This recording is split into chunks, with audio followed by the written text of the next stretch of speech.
नमस्कार, लाल किताब दिव्य धारा के कार्यक्रम में आप सबका स्वागत है। आज हम चर्चा करेंगे जिस जातक की जन्म कुंडली में खाना नंबर 9 में केतु होगा, केतु खाना नंबर 9 में उच्च का है, ऐसे जातक के पिता के लिए बहुत ही बढ़िया फल होता है। पिता की तरक्की, पिता के धन दौलत को बढ़ाने वाला बच्चा होता है। जिस जातक की खाना नंबर 9 में कुंडली में जन्म के केतु होगा तो ऐसा जातक ऊंचाइयों पर जाएगा। उसके जीवन में तरक्की, कहते हैं कि जितनी मेहनत करता चलेगा 10 गुना तरक्की पाकर लेकर जाएगा। और उसके पिता के पास हर तरह से धन बढ़ना शुरू हो जाएगा। लेकिन उसके नान के यानी कि मामों के घर में तकलीफ़ें आ जाती हैं। उससे बचाव के लिए बहुत ही एक सिंपल सा अचूक उपाय है कि ऐसा जातक अपने घर में प्योर 24 कैरेट का सोना ले, चाहे 500 मिली, आधा ग्राम, 1 ग्राम। तो फिर और पैसे इकट्ठे किए, फिर और 1 ग्राम लिया, ऐसे करके सोने में सोना बढ़ाता चला जाए। उसको बेचे ना कभी। उसको जितना सोना बढ़ेगा उतना धन दौलत उसके पिता के और उसके स्वयं के पास जमा होता चला जाएगा। ऐसा जातक धनवान बनता है और उसके मामों की पीड़ाएं भी समाप्त हो जाती हैं। खाना नंबर 9 बहुत ही अच्छा है। ऐसे जातक को कानों में सोना और माथे पर केसर का तिलक, जितना भी सोना डालेगा कानों में, जितना तिलक लगाएगा उतना लाभ होता चला जाएगा।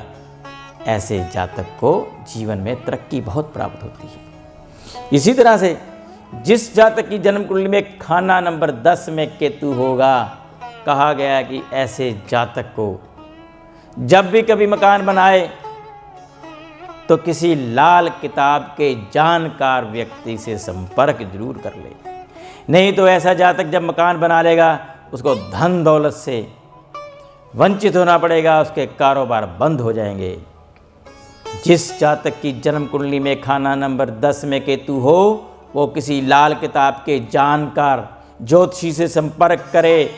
अगर उसको जो उसके शहर में जो भी उसको नज़दीक हो, जो अच्छा जानकार हो, वो आपको लाल किताब के उपाय बताएगा ताकि आपका जीवन में किसी तरह का नुकसान ना हो, कारोबार बंद ना हो, धन दौलत से वंचित ना होना पड़े।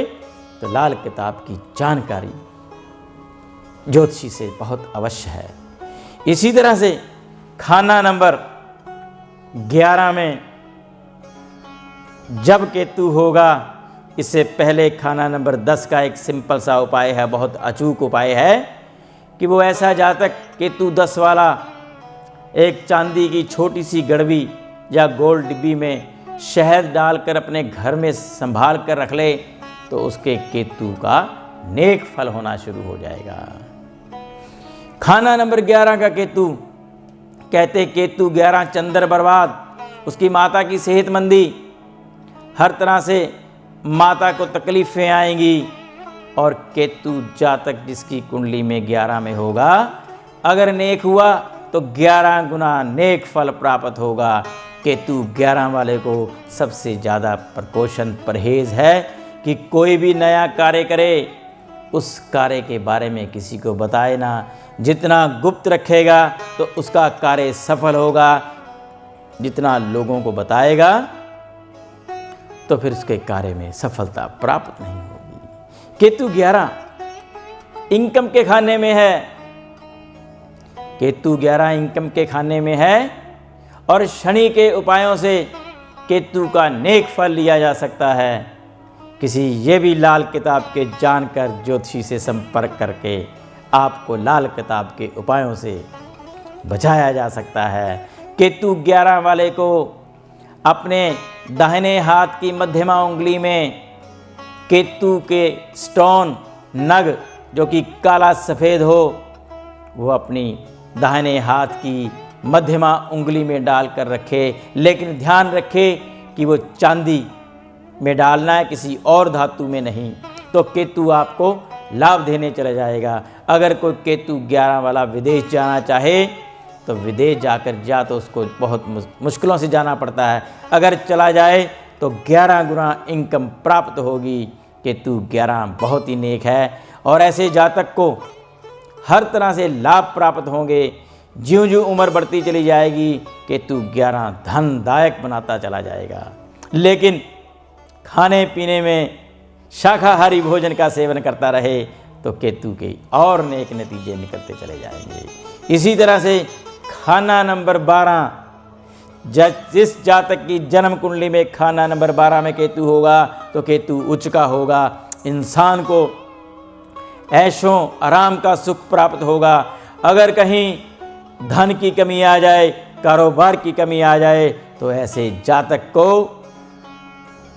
अपना दाहिने हाथ का अंगूठा थोड़ा सा दूध लेकर उसमें थोड़ा सा शहद डाल ले तो अंगूठा बार बार डुबोकर 12 बार चूस ले तो ऐसे जातक को अब धन दौलत प्राप्त होना शुरू हो जाएगा।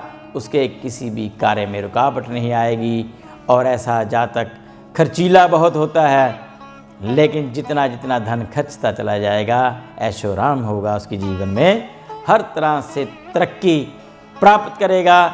और कुत्तों की सेवा करनी, काले रंग का कुत्ता घर में पाल ले तो दिन दुनी रात चौगुनी तरक्की होगी।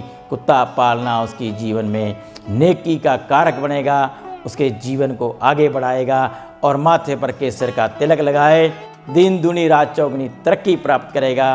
इससे ज़्यादा ना कहता हुआ मैं अपनी वाणी को विराम देता हूँ। तब तक के लिए नमस्कार।